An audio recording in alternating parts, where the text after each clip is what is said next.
ነው አንቺ ያለሽበት ሁኔታ እጁ ረጅም ነው በጣም የምትጠፉበትን እያቀረባችሁ ነው ቆይ ግድ የለሽም አሁን እኔ የምፈልገው ጥሩ አይሆንም አሁን ግድ የለሽም ልናግዝሽ ነው አልነሽ ማንነታችን ምንድነው ካሜራ ለቀና ምናምን እዚህ ጋር ለምን ተመለስ ስነ ስርዓት አነጋገር ተጣምራለ እንዲጨረሽ በገዛ ቤቴ ይኸውልህ ዝንጥ ያለ ጥቁር ሱፍ የሚያብረቀርቅ ሁሌ በመልበሱ ፊቱ በኮፍያ ነው የሚሸፈነው መነጽር ያደርጋል ማክስ ያደርጋል እዛ ቤት ውስጥ የሚመጣው ቁማር ለመጫወት ነው ያንዳንዱ አንድ ግር ጫማውን አይተነዋል ከሰውነቱ ላይ የሚሆን የተቀናነሰ ስጋ አካል አለና እሷ ከቤት እንደማትወጣና መጀመሪያ የነበራቸው ግንኙነት እኔ ሳቀባቸው ሁለቱም ወደኔ ማግለል ምናምን ያመጡት እንደዚህ አይነት ንግግር ከኔ ጋር እንዳትጀምሪ በአንድ ስልክ ጥሪ የህይወታቸውን ትንፋሽ ነው ማቋረጥላቸው ሁለተኛ እንደዚህ አይነት ነገር ብትደግሚ አይነስብሽን ነው ማጣፋልሽ ከኔ ጋር መኖርሽን ብትራሽ ነው የሚሻለው ቆፍሬ ነው ምቀብርሽ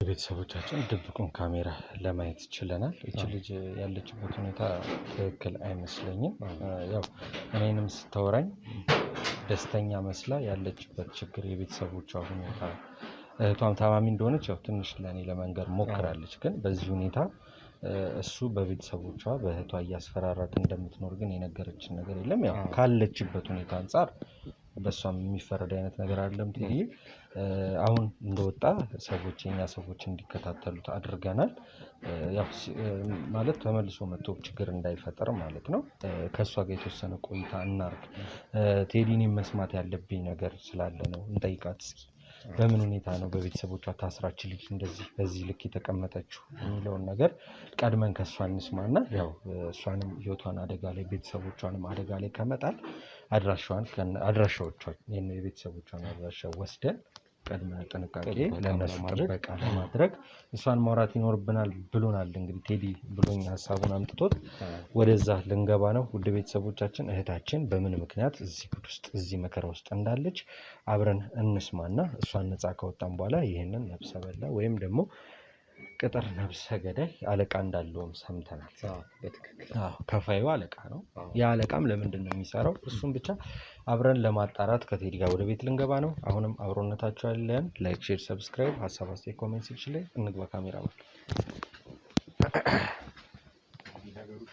ግልጽ ይሆናል ያ ነው ግልጽ ነገር በማናገር እኛ ነን አልተመለሰም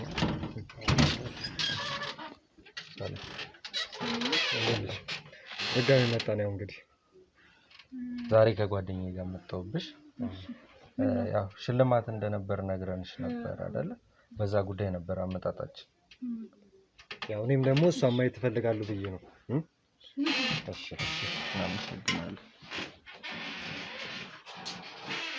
አሪፍ ይሁንሽ እሺ ቁጭ በይ ያው ቤታችን ሆናል ተመልሰን መጣን ወልቴ ዳይ እሺ እሷ ናት እንግዲህ ያልኩ ባለ ጉዳያችን ጊዜ የለም እስቲ ጓደኛ አንዳንድ ጥያቄዎችን ሊጠይቅሽ ይፈልጋልና ብዙም አንቆይም እንዳልሽኛም ሌሎች ስራዎች አሉን ጊዜ የለንምና እስቲ ቴዲ አንዳንድ ምትላት ነገር ካለ በዚሁ አጋጣሚ ነገር ጠይቃትና እሺ እንዴት ነሽ መጀመሪያ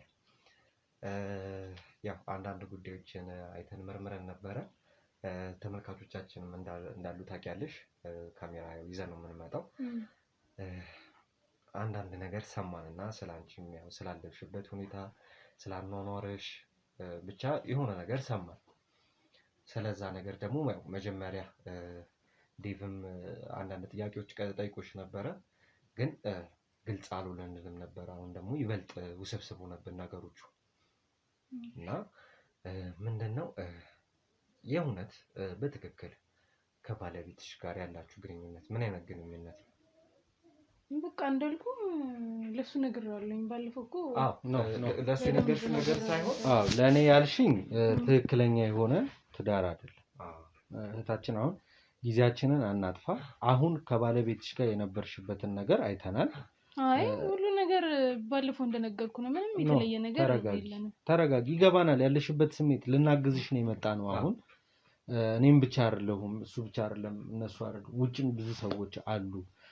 ባለቤትሽ ብለሽ የነገርሽን ሰው አንቺን አስገድዶሽም ይሁን በሰዎች አስፈራርቶሽም ሊሆን ይችላል። ብቻ የሆኑ ነገሮችን እንደሚያደርግሽ የሆኑ ብቻ ችግር እንዳለ ተረድተናል፣ አይተናል። ከየት ነው የተረዳችሁት? ማለት ማን የነገራችሁ? ማለት ይሄን ነገር ግን ካሜራ ጠፍቶ ብንነጋገር ደስ ይለኛል። ችግር የለውም። ካሜራውን መጥፋት ከፈለገ ይጠፋል። ብቻ ምንድነው የምንፈልገው? አንቺ በነፃ ግልጽ ሆነሽ እንድትናገሪ ነው የምንፈልገው። መጀመሪያ ያልሽን ታሪክ አለ፣ ግን እኛ ማወቅ የምንፈልገው ምንድነው የእውነተኛውን ታሪክ፣ ትክክለኛውን ታሪክ ነው የምንፈልገው። በቃ የተደበቀ ነገር የለም። ባለፈው እንደነገርኩት ነው። እሱን በደንብ ያለውን ነገር ከበፊትም ጀምሮ የመጣውበትን መንገድ አስረድቼዋለሁ። ምን መሰለሽ ምን አድርገን ነው ዴቭ አንቺን በሚያናገርበት ሰዓት እዚህ ቤት ውስጥ ድብቅ ካሜራ አስቀምጠን ነው እና ከኛ ከሄድን በኋላ የተፈጠሩትን ነገሮች አይተናል። ባለቤትሽ መጥቶ እንዴት ሲያናገርሽ እንደነበር አይተናል። ስለሚሰራቸውም ነገሮች በሙሉ አውቀናል። እሺ አሁን ተረጋጊና አንቺን ደግሞ እስችጋኛ እንደ ተጎጂ ነው እያየንሽ ያለ ነው። እያጠቃሽ እንደሆነ ነው የተገነዘብነው። ያንን ግንዛቤያችንን ደግሞ እንዳንቀይር የምትፈልጊ ከሆነ ያንን አስተሳሰባችንን እንዳንቀይር የምትፈልጊ ከሆነ እውነቱን ነገር እንድነግሪኝ ነው የምንፈልገው። እውነት ለመናገር ቢቀርባችሁ ይሻላል ነገር ነው። አንቺ ያለሽበት ሁኔታ እጁ ረጅም ነው። በጣም የምትጠፉበትን እያቀረባችሁ ነው። ቆይ ግድ የለሽም። አሁን እኔ የምፈልገው ጥሩ አይሆንም። አሁን ግድ የለሽም፣ ልናግዝሽ ነው አልንሽ። በመጀመሪያ ደረጃ ስለ ቤተሰቦችሽ ያለውን ነገር ጠቅላላ እውቀት እንድትነግሪኝ ነው። ያሉበትን ቦታ አሳውቀሽን ለእነሱም ጥበቃ መደረግ ካለበት ጥበቃ ለማድረግ ነው የመጣ ነው። እነሱን ጥበቃ አድርገን አንቺንም ከእንደዚህ አይነት ነገር ውስጥ አውጥተን ያው እስከዛሬ ይሄ ሰው በራሱ ቤተሰቦችሽን በማሰር በመያዝ አንቺን እያስፈራራ ብዙ ወንጀሎች እንደሚያሰራሽ ግልጽ ተግባባን። ስለዚህ የወንሽው ነገር ምንድነው? እንዴት ነው ይሄ የተፈጠረው? ይሄን ሰው በምን አጋጣሚ ልታገኙ ቻልሽ? ገብቶሻል? ይሄ ሰው በጣም ወንጀለኛ ነው። በጣም ብዙ ሰዎች ነፍስ አለበት። ሌላም ደግሞ ቦስ እያለ የሚያናግረው አካል እንዳለ በአስቀመጥነው ካሜራ ለማወቅ ችለናል። ፍርሃቻሽን ለጊዜው ከውስጥሽ አውጪና ለኛ እርጅን። ምክንያቱም እሱ እዚህ ሆነን ከመጣ የሚፈጠረው ነገር ላንቺም ለኛ ችግር የለውም፣ እንጠብቅሻለን። ግን ያንቺን ቤተሰቦች ያሉበትን ካላወቅን ቴዲ ውሳኔ ነው የሚወሰነው። ወይኔ ነው የሚሆነው። ከዛ በኋላ ሳንደርስ ሰዎቹ ላይ ጉዳት ነው የሚደርሰውና በተቻለሽ አቅም ረጋ ብለሽ ካሜራ የሚጥፋ የምትይ ከሆነ እናጠፋልሻለን። ተጎድተሻል። አዎ በደንብ ነው የተጎዳሽው። እህትሽ ታማሚ እንደሆነች እናውቃለን። እስኪ በየት በኩል እንዴት ልታገኙ ቻልሽ ይሄን ሰው? በመጀመሪያ ግን እኔ በጣም ብዙ ነገር ሞክሬያለሁኝ። ከሱ ማምለጥ የሚቻልበት ነገር የለም። ጥበቃም ብታደርጉ እንኳን እጁ ረጅም ነው። ነው ግድ የለሽም። በምንም ግድ የለሽም። እኛ ተረድተንሻል እኮ ስሜትሽን አጣጣም ወይ ነፃ ሆኜ እንዳውራ ካሜራ ይጥፋል። እሺ ችግር አጥፋላት፣ ካሜራውን አጥፋላትና ትነግረናለች። እሺ አላውቅም እንግዲህ እኔ ማን እንደዚህ ብሎ ነገራችሁ። በእርግጥ ያላችሁት ነገር ልክ ነው።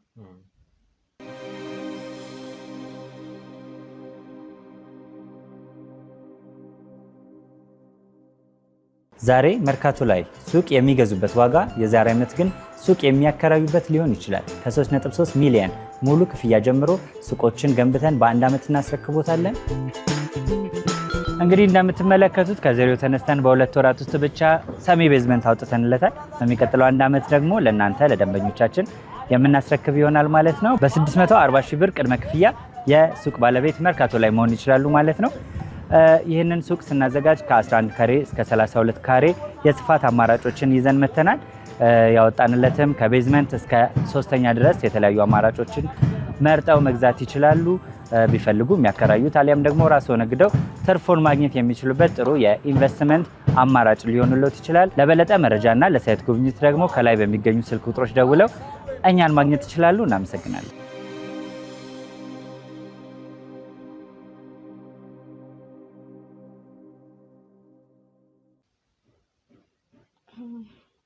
ይኸውልሽ አሁን ምን ላይ ደርሰናል መሰለሽ?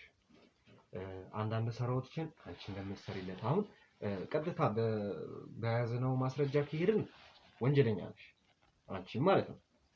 የምትሰሪያቸውን ስራዎች ታውቂያቸዋለሽ በደንብ። እነዛን ወንጀሎች ደግሞ እኛ አጣርተን እንድንደርስበት አንቺም ደግሞ ከተጠያቂነት እንድትወጪ የምትፈልጊ ከሆነ ግልጽ ሆነሽ መናገር አለብሽ። ተግባባን አይደለ? በስነ ስርዓት እንደዚህ ሆኜ ነው እንደዚህ አይነት ታሪክ ውስጥ እንደዚህ አይነት ሁኔታ ውስጥ የገቡት በእንደዚህ ምክንያት ነው፣ ይሄ ነገር ተፈጥሮብኝ ነው፣ እንደዚህ አስፈራርቶኝ ነው። ያደረገሽን ነገር እንዳለ ግልጽ አድርገሽ መናገር አለብሽ። ያለበዛ ግን ምንድነው የሚፈጠረው? ቀጥታ አንቺንም ይሄንን ማስረጃ ይዘን ወደ ጣቢያ ነው የምንወስድሽ። ማንም ላንቺ አስተያየት ሊያደርግ ድጋፍ ሊያደርግ አይችልም። እኛ ደግሞ ተባብረን እናግዝሽ። የገባሽበት ነገር እንዳለ ሆኖ በተቻለ አቅም በቤተሰቦችሽ ተጽዕኖ እናትሽ እህትሽ እንዳይሞቱብሽ የራስሽን መስዋዕትነት የከፈልሽበትን መንገድ እኛ ለህግ አስረድተን ከሚሰጥሽ ቅጣት ላይ እንዲቀነስልሽ ወይም ደግሞ አስተያየት እንዳያደርጉልሽ ማድረግ እንችላለን። ስለዚህ ምንም ነገር ሳትፈሪ ሳትርበተበቺ ለማንም ጊዜ እንትን ሳትይ ራስሽን ለማውጣት ይሄንን ሙከራ አድርጊ። በፊት ኬት ልጀምርላችሁ ምን ብዬ መጀመርም እንዳለብኝ ተውቃችሁ እንዴት ነበረ? አሁን የቀደሙ ታሪክ አይደለም፣ የውሸቱን ታሪክ እንድነግሪኝ አልፈልግም። ከመጀመሪያ ጀምሮ ተውቃችሁ እንዴት ነበረ? በምክንያት ነው እንደዚህ ስራ የገባሽው? ምን አድርጎሽ ነው? አስፈራርቶሽ እንደሆነ ብዙ ነገር አድርጎሽ እንደሆነ እናውቃለን፣ ግን ደግሞ ካንቺ ግልጹ መስማት እንፈልጋለን። ስለዚህ ከተውቃችሁ ጀምሮ ሁሉንም ነገር ቀስ እያደረግሽ አስረጅ። ያው መጀመሪያ ላይ የተዋወቅ ነው በእርግጥ ያልኩት ልክ ነበር መሸታ ቤት ላይ ግን ከጓደኛዬ ጋር እያለን ለሷ ምነግራት የነበረው እዛው ስራ ቦታ ነው የተዋወቅነው፣ በስራ አጋጣሚ ያገኘሁት ሰው ነው እያልኩኝ ነበር። በኋላ ላይ ግን ምሰራውንም ስራ ምናምን በግድ ቤተሰቦቼን እንደሚያግትብኝና እናቴንም እንደሚገልብኝ እየነገረኝ እያስፈራራኝ መቀጠል ነበረብኝ ከሱ ጋር። ስለዚህ ማለት ግን አንቺና እሱ ግን በኋላ ቀጥታ ይሄንን ነገር ነው ያደረገው ወይስ አንቺ መጀመሪያ በፍቅር ያታልሽ ነው? መጀመሪያ ላይ ልክ እንደሚረዳኝ ሰው ሆኖ ነው የቀረበው። እሺ በእርግጥም ቅድም ከዚህ በፊት የተናገርኩት ነገር ለሱ የነገርኩት ልክ ነበር በከፊል። መጀመሪያ ሊረዳኝ ነበር የመሰለኝ። እሺ ምንም ከዛ በኋላ አብረን እንሰራለንም ብዬ ያሰብኩት ነገር አልነበረም። በኋላ ግን እሱ በጣም ተፈላጊ ሲሆን ከቤት መውጣትም ስላልቻለ እኔን መላክ ጀመረ። ኦኬ መጀመሪያም ስለዚህ ሊረዳሽ ካገኘሽ በኋላ ወንጀለኛ እንደነበር ይሰው ያውቀሽ ነበር ማለት ነው? መጀመሪያ ላይ አላወኩኝም ነበር፣ ንጹህ ግንኙነት ነበር የነበረ። እሺ ከዛ ከጓደኛዬ ጋርም አንዳንድ ጊዜ በዛው በስራ ሲያገኘን ያናግረናል። ያን ያህል ግን ለሷ ምነግራት ነገር ያን ያህል አልነበረም። ኦኬ ግን ከጓደኛሽ ጋር አንድ አይነት ቦታ አንድ አይነት እኩል ነው በቃ የሚያገኛችሁ የነበረው? ለሁለታችሁ የሚሰጣችሁ አንድ አይነት ነበር? ለሁለታችን የሚሰጠን ቦታ እኩል አልነበረም። እሷ ካጠገቤ ዞር እንድትልኝ ይፈልግ ነበር እና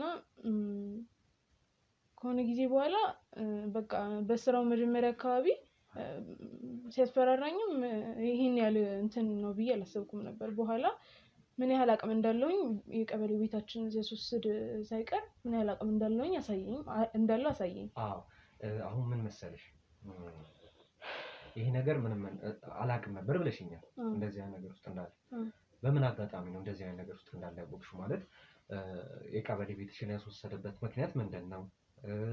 እንዴት ነው ያወቅሽው ይሄን እዚህ አይነት ሁኔታ ውስጥ እንዳለ ይሄ ሰው? መጀመሪያ ላይ አብረን መኖር ከመጀመራችን በፊት ልርዳሽ ብሎ እዚህ አካባቢ ሌላ ቤት ነበር የተከራየልኝ። እዛ አካባቢ ሆኜ ቅርበት እንዲኖረን ብቻ ነበር የመሰለኝ። ያው ሌላ ስራ ነበር የመሰለኝ፣ እንዲሁም ገንዘብ እንዲሁ ስለሚረዳኝ እሱ ፈልጌ ነበረ። ከዛ በኋላ ግን ቤት ገብተሽ ለምን አትኖሪም? የቤት ኪራይ ምናምን ከምከፍልልሽ ለብቻሽ ምናምን አለኝ። አዎ ከዛ አብረን መኖር ያኔ ምንም አይነት ስሜት አልነበረም? ምንም አልነበረም ማለት እኔ መጀመሪያ አካባቢ እሱን ባላቅም እኔ እንደሌላው ማንኛውም ሰው ስለመሰለኝ ሌላ ነገር ይኖራል ብዬ አላሰብኩም እና መመኛው አይነት ሰው ነበረ። በእርግጥ ስለዚህ ፍቅር ይዟት ነበር። እኔ በእርግጥ መጀመሪያ ላይ እንደዛ ነበር። በኋላ ላይ ግን በቃ ነገሮች ሁሉ የሆነ በጉልበት ሆነ እና እኔ ያለኝን ነገር እያጣሁኝ መጣ መሰለኝ።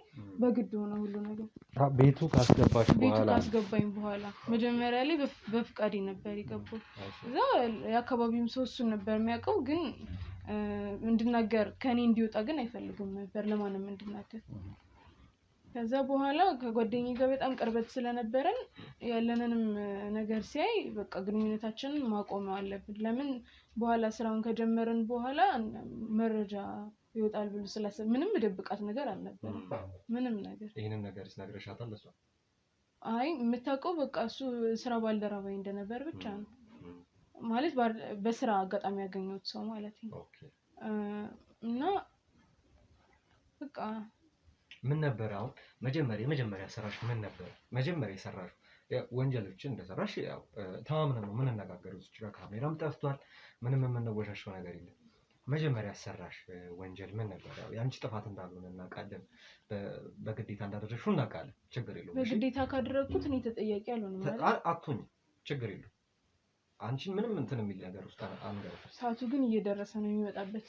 ችግር የለም። ውጪ ሰዎች አሉ እንዲከተሉት ስላደረግን ያው ቀድመው ይነግሩናል፣ እኛም እንወጣለን። አንቺም ወደ ራስሽ ተመልሰሽ ነገሮችን እንደታጤናቸው ጊዜ እንሰጥሻለን ማለት ነው። ግን ከዛ በፊት ይህ ሰው ለመጀመሪያ ጊዜ ያው ቴዲ መሰለኝ ጥያቄ አይደል ያሰራሽ ስራ ምንድን ነው? ለመጀመሪያ ጊዜ ፎቶ ላከልኝ። በቴሌግራም ነው የሚልክልኝ። ታዚህ አይቼው የሱን ስልክ ይዤ መሄድ ስለማልችል ወይም ደግሞ እዚህ በራሴም እንድጠቀመው አይፈቅድልኝም። ሌላ ነገርም ፕራይቬሲ ምናምን ይላል። ስለዚህ ያን ያህልም ጫን ብዬ መናገር ስለማልችል የተያዝኩበት ነገር ስላለ ፎቶን ይልክልኛል። ሂጂ እኔ በሌሎች ሰዎች በሚልክልኝ ሰዎች መርጬ ጠቁሜ ማስያዝ ነው። ከዛ በኋላ የሚደረገውን ነገር በስልክ ይነግረኛል። በቃ ታስወግጃቸዋለሽ እነዛ ሰዎች? አድርጊ የሚለኝን አደርጋለሁ። ይቀርታ ስልክሽን ከፈችውና ስጭ።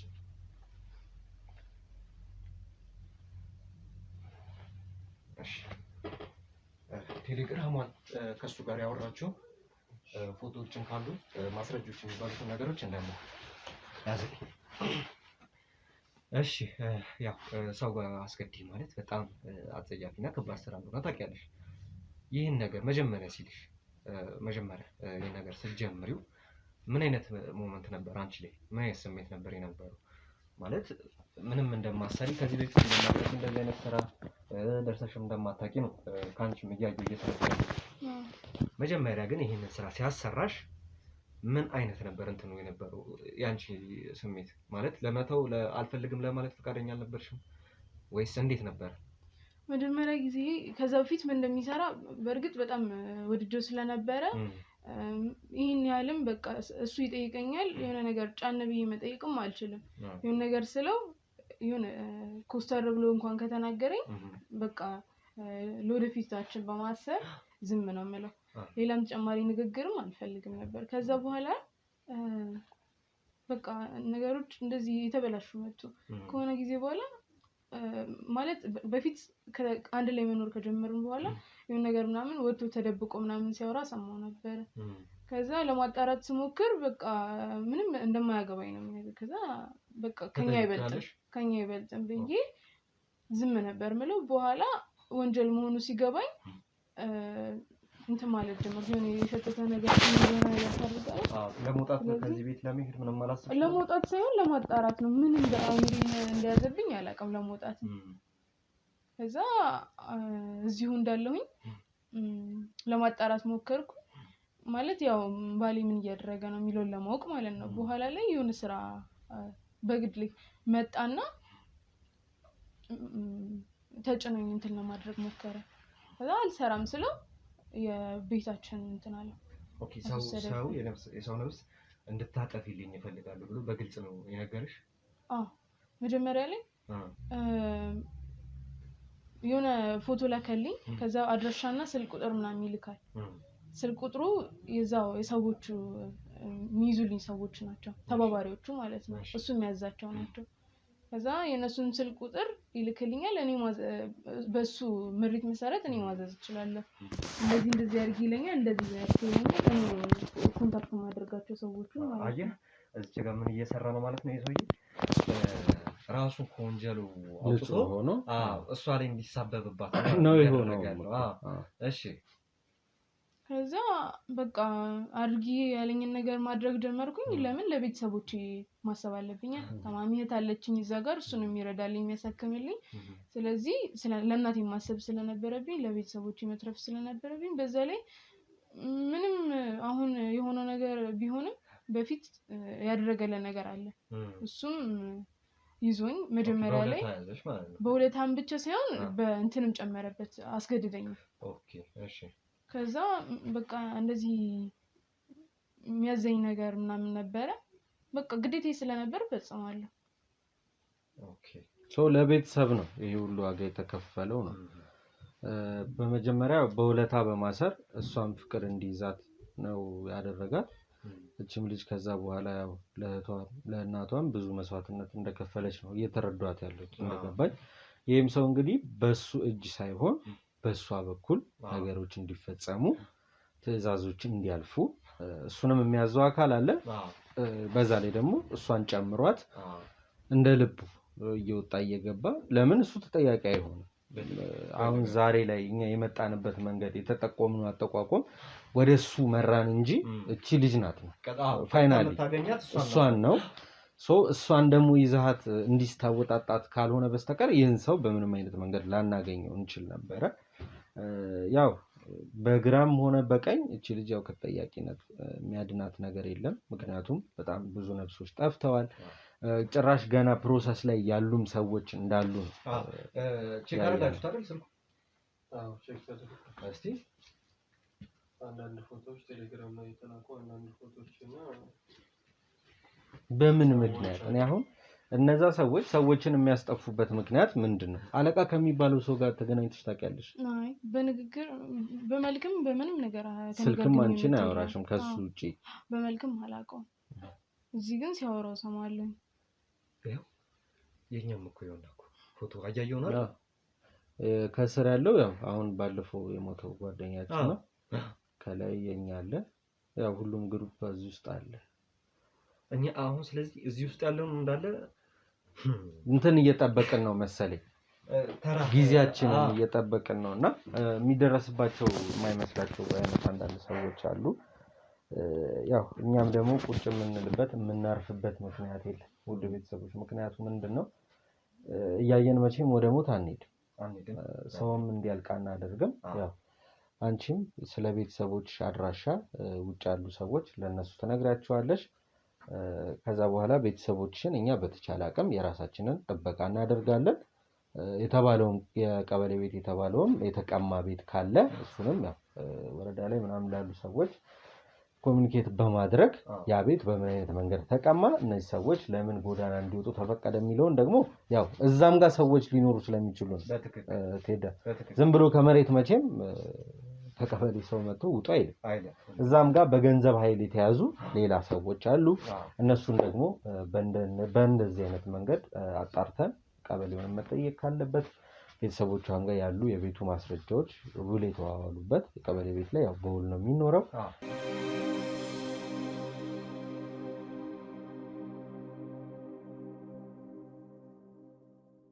ስለዚህ ወረዳውም ላይ ቀበሌውም ላይ ችግር አለ።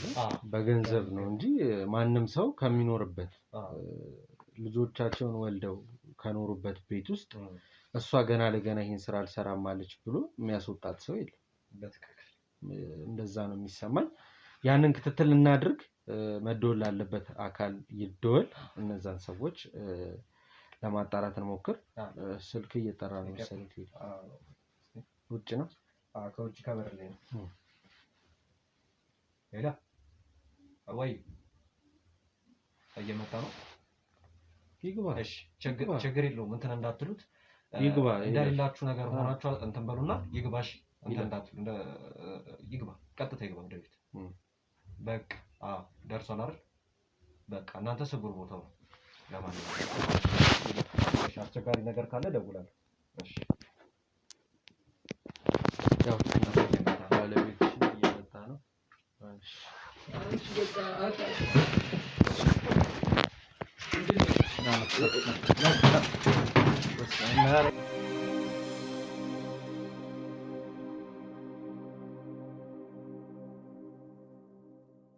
ዛሬ መርካቶ ላይ ሱቅ የሚገዙበት ዋጋ የዛሬ ዓመት ግን ሱቅ የሚያከራዩበት ሊሆን ይችላል። ከ3.3 ሚሊዮን ሙሉ ክፍያ ጀምሮ ሱቆችን ገንብተን በአንድ ዓመት እናስረክቦታለን።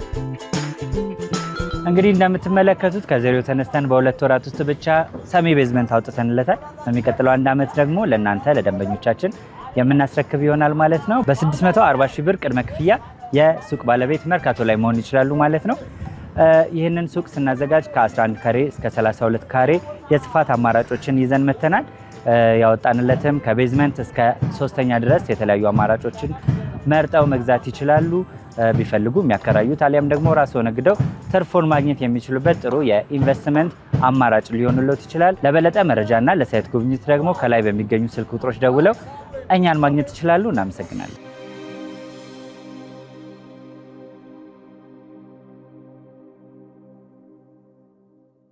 ተልቀቀኝ።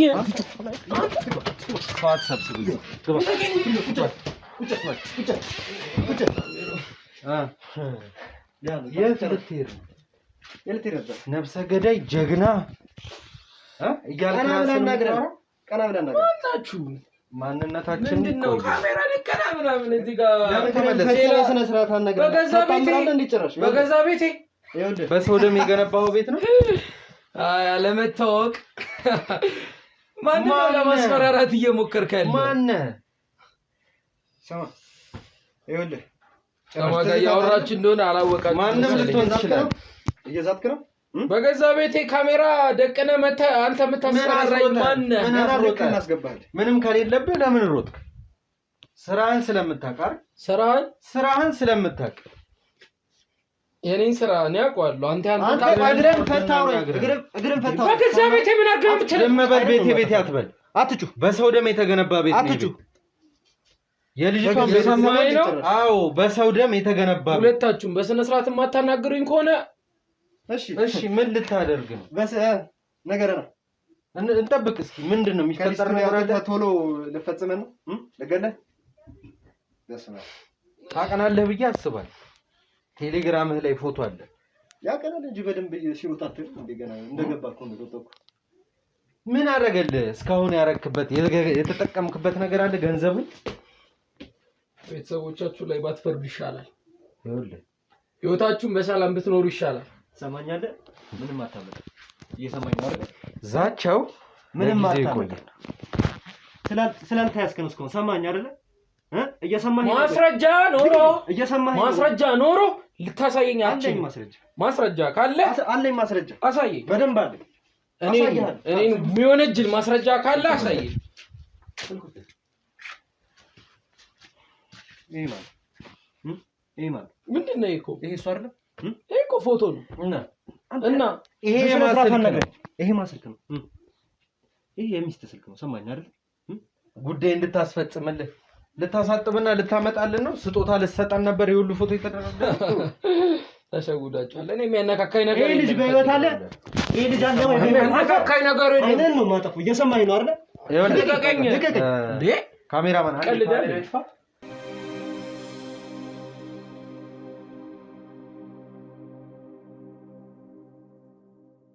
ወጣለህ።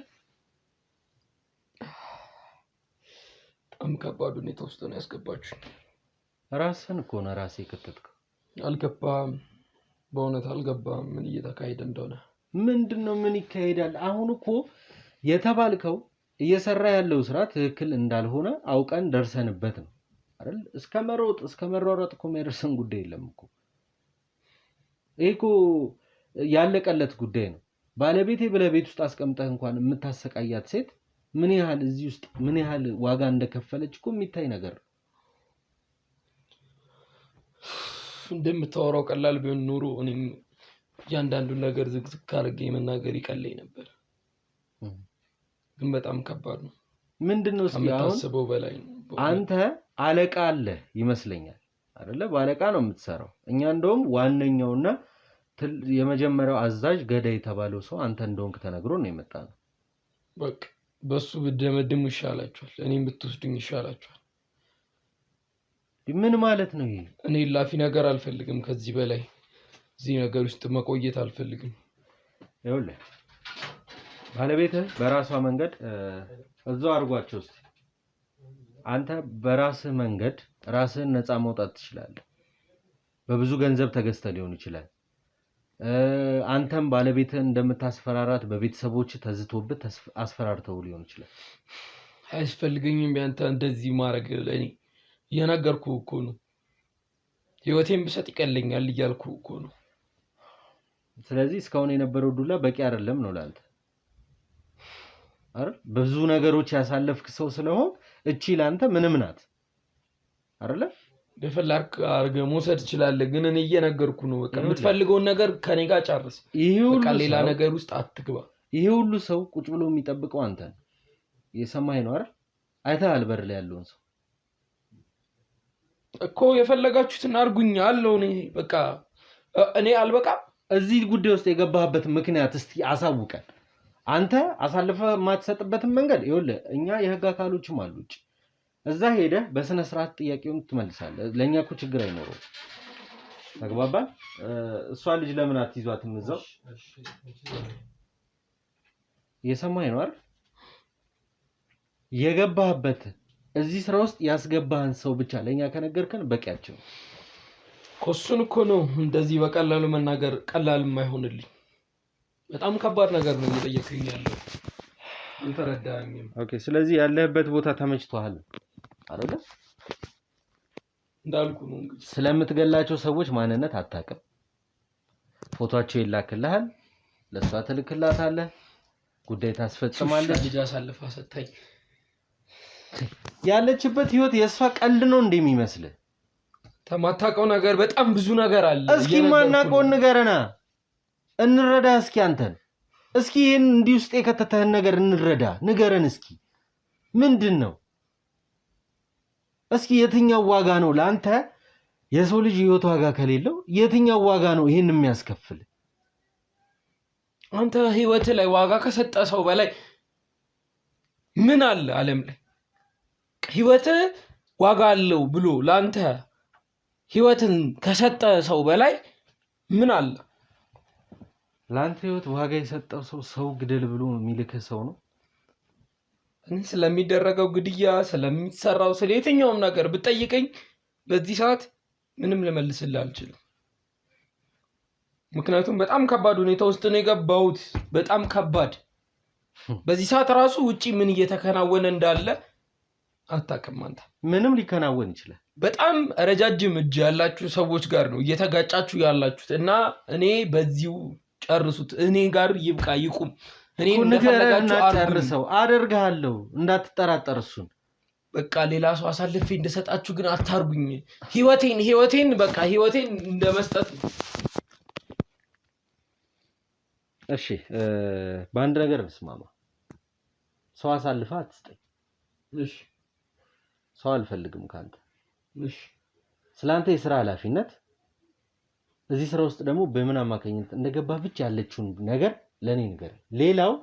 ሌሎች አካሎች በማወጣጣት ባለባቸው አካል አወጣተው ላንተ ተገቢውን ቦታ ይሰጣል። ገብቷል? እኛ ከነንዳንተ አይነት ሰዎች ጋር ምንሯሯጥበት ምንጨቃጨቅበት በጣም ደክሞናል። ይገባሃል? ይሄ ማለት እርግጠኛ ነኝ ይገባሃል አይደለ? ያንተ የሥራ ኃላፊነት ፎቶ እየተላከልህ ለምንድን ነው ይሄን ማደርገው ብለህ ግን ጥያቄ አቅርበህ ታውቃለህ? አለቅ ለምን አምኜበት ስለሆነማ። ለምን አመንክበት? ያንን መንገድ እኮ ነው የፈለግነው። እየተለማመጥኩ እኮ አይደለም እኮ ህይወቴን የመለሰልኝን ሰው ከየትኛው? አሁን እኮ ሞት ይሻላል አንተ ካለህበት ህይወት እኮ። እንዳይመስልህ ስለሰው ለማታውቀው ሰው ብዙ እንደዚህ አታወራ እንዳይመስልህ። ሞቼ ተቀብሬ ከነበርኩበት ቆፍሮ አንስቶ ለዚህ ደረጃ ያበቃኝን ሰው እንኳን ሰው ግደል አይደለም ማለት ነው ምንም ነገር ቢጠይቀኝ ከማድረግ ወደኋላ አልልም። ምክንያቱም ያሳለፍኩትን ህይወት ያለብኝን ቁስሎች የማውቀው እኔ ብቻ ነኝ።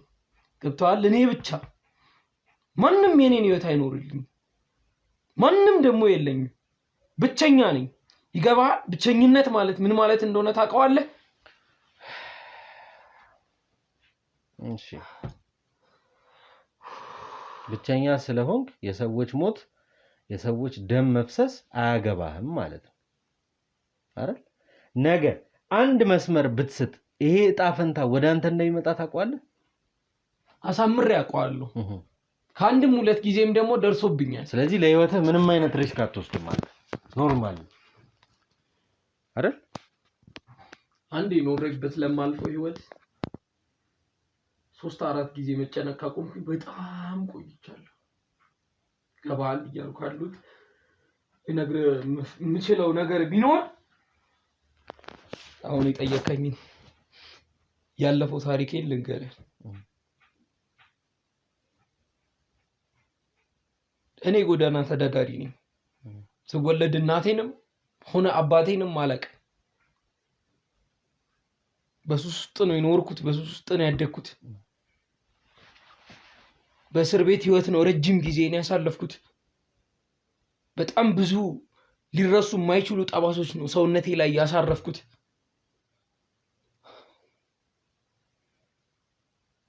ትዝ ይለኛል 16 ዓመቴ ላይ በጣም ህይወት አስጠልቶኝ ጎዳና በጣም ሰልችቶኝ ራሴን ለማጥፋት እያሰብኩበት በነበረበት ጊዜ ምንም ሳላረግለት እንዲሁ አንድ መልካም ሰው የህይወቴ ቁልፍ የምለው ሰው መኪናውን ብቻ እንዳጸዳለት ጠየቀኝ። ምንም እኔ የማውቀው ነገር አልነበረም። በርግጥ ግን ያው ጎዳና አጸዳውለት። እንደ ውሻም ላስቢለኝ ለሰው ነበረ፣ ግን አልፈቀደም እንደዛ እንዳደረገ። በጨርቅ ብቻ ነበረ ነካ ያደረኩት። የመጀመሪያ ጊዜ ግንኙነቴ ትዝ ይለኛል።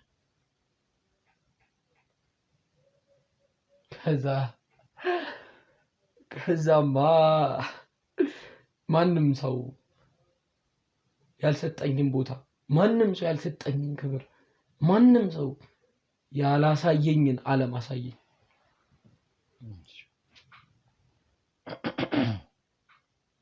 በጣም ብዙ ገንዘብ ሰጠኝ። ምንም በጣም ትንሽ ነገር አድርጌለት በጣም ብዙ ገንዘብ ሰጠኝ። ደስ አለኝ። ለምን እንደሰጠ ጠይቀኸው ነበር? ቦረኩ ስራ ሰራው። ብዙ ብር መሆኑ እኮ ለኔ ነው በሰዓቱ። አሁን ብርን ሳየው አገላብጬ ገብቷል። ያ ማለት ምንም ማለት እንዳልሆነ ተረድቻለሁ። በሰዓቱ ግን በጣም ብዙ መስሎና ሆኖ የታየኝ ለኔ ነበረ። ግን ቢሆንም ሀብታምነቱ ከመኪና ያስታውቃል፣ ከሚያደርገው ጫማ ያስታውቃል፣ ከሚይዛቸው እያንዳንድ ስማርት ሰዓት ስልኮች ያስታውቃል። እንዴት ይሄንን ብዙ ብዬ ለሱ ላስብ እኮ ለሻዩ ሊካፈል የሚችለው ነው ብዬ ነው የቆጠርኩት። እኔም ጎዳና ላይ በምኖርበት ሰዓት ብዙ አይነት ሀብታሞች ሲዘረፉ አይቻቃለሁ። በአንድ ቀን ከኪሳቸው የሚገኘው ነገር በጣም ብዙ ነው። ስለዚህ ዝም ብዬ አምኜ ተቀበልኩት። ከዛ በኋላ ህይወቴ ጀመረ ማለት ነው። ከዛ በየቀኑ መምጣት ጀመረ። ከዛ አልፎ ተርፎ የጓደኝነት መስመር ዘረጋልኝ። ህይወቴን እንድኖር ማወቅ ያለብኝን ነገሮች እንዳቅ፣ አልፎም ተርፎም ከጎዳና ህይወት ወጥቼ ቤት እንዲኖረኝ አረገ። ግን ከኔ ምንም አልፈልግም። በዛው ሁሉ ቆይታና እድሜ ጊዜ ውስጥ እኔን ጠይቀኝም የነበረው ሳረግለትም የነበረው አንድ ነገር ብቻ ነበረ። እሱም ስፖርት ስራ ነው የሚለኝ፣ መኪናውን ነው ማጸዳለት። እዛው ቤቱ እየኖርክ ነው። በቃ ይሄ ማለት ለኔ የህይወትና የሞት ጉዳይ ሆነ። ሰውየው ለኔ አምላክ ሆነ ፈጠረኝ ድጋሚ።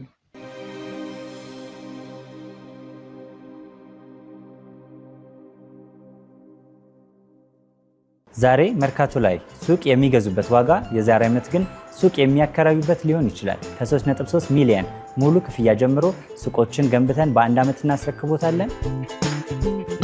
እንግዲህ እንደምትመለከቱት ከዜሮ ተነስተን በ2 ወራት ውስጥ ብቻ ሰሚ ቤዝመንት አውጥተንለታል። በሚቀጥለው አንድ ዓመት ደግሞ ለእናንተ ለደንበኞቻችን የምናስረክብ ይሆናል ማለት ነው። በ640 ሺህ ብር ቅድመ ክፍያ የሱቅ ባለቤት መርካቶ ላይ መሆን ይችላሉ ማለት ነው። ይህንን ሱቅ ስናዘጋጅ ከ11 ካሬ እስከ 32 ካሬ የስፋት አማራጮችን ይዘን መተናል። ያወጣንለትም ከቤዝመንት እስከ 3ኛ ድረስ የተለያዩ አማራጮችን መርጠው መግዛት ይችላሉ። ቢፈልጉ የሚያከራዩት አሊያም ደግሞ ራስዎ ነግደው ትርፎን ማግኘት የሚችሉበት ጥሩ የኢንቨስትመንት አማራጭ ሊሆንልዎት ይችላል። ለበለጠ መረጃና ለሳይት ጉብኝት ደግሞ ከላይ በሚገኙ ስልክ ቁጥሮች ደውለው እኛን ማግኘት ይችላሉ። እናመሰግናለን።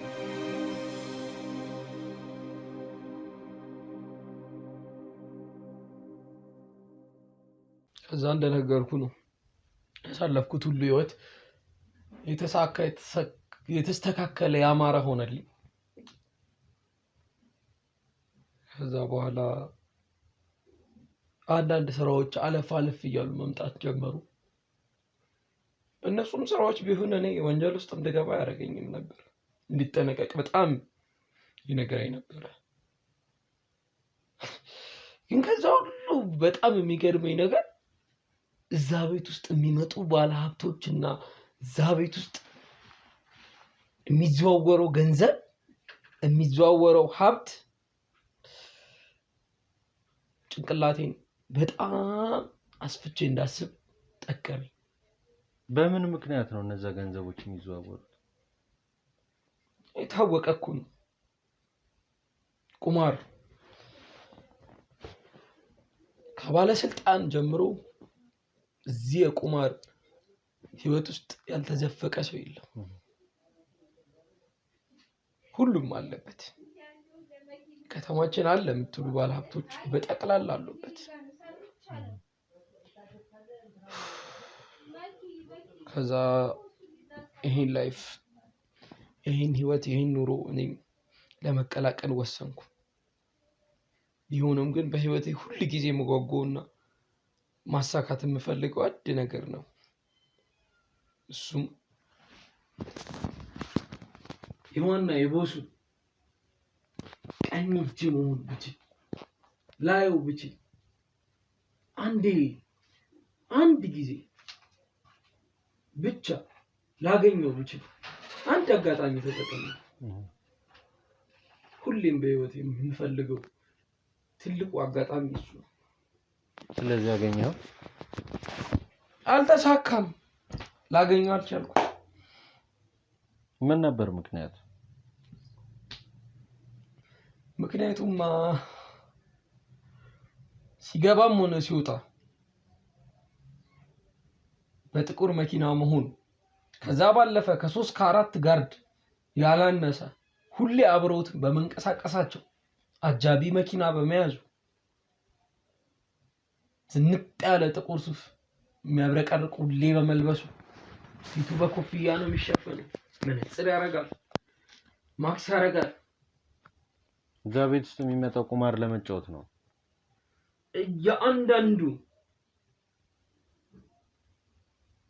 እያንዳንዱ ባለሀብት ከሱ በታች እንደሆነ በደንብ ግልጽ ሆኖ ይነበባል፣ ይታያል። ቢሆንም ግን እኔ የሱ የበታች ነኝ። ግን ቀን ደርሶልኝ መነጋገር ጀምሬ በስልክ ታማኝነቱን አግኝቼ በአካል ባላገኘው ትንሽም ቢሆን ለመቀራረብ በሞከር የባንክ አካውንቱ እንዲታገድ አድርገናል። ሁሉም የባንክ አካውንቱ ላይ ብዙ ብሮች አሉ፣ እነሱ እንዲታገዱ አድርገናል።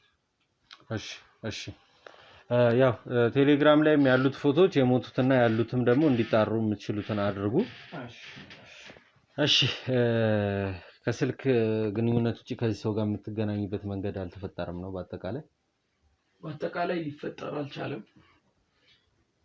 ግን ከዛ ባለፈም ቢሆን እያንዳንዱ ትዕዛዞች ከሱ እንደሚወጡ ማወቅ ይችላል። ቢሆንም ግን በጣም ከባድና ከባድ ሰው እንደሆነ ተረድቻለሁ። ሁሉም ነገሩ ሚስጥር ነው። ሁሉም ነገሩ እሱን እኛ የምንደርስበት ነው የሚሆነው። ይሄንን ያህል ካልከን ያው ወደድክም ጠላህም ቅድም ነግሬሃለሁ። ማሳየት ላለብህ አካል ወስደህ ቦታውንም ቤቱንም ታሳያለህ። ውድ ቤተሰቦቻችን ዛሬ አልጨረስንም ይሄን ቪዲዮ።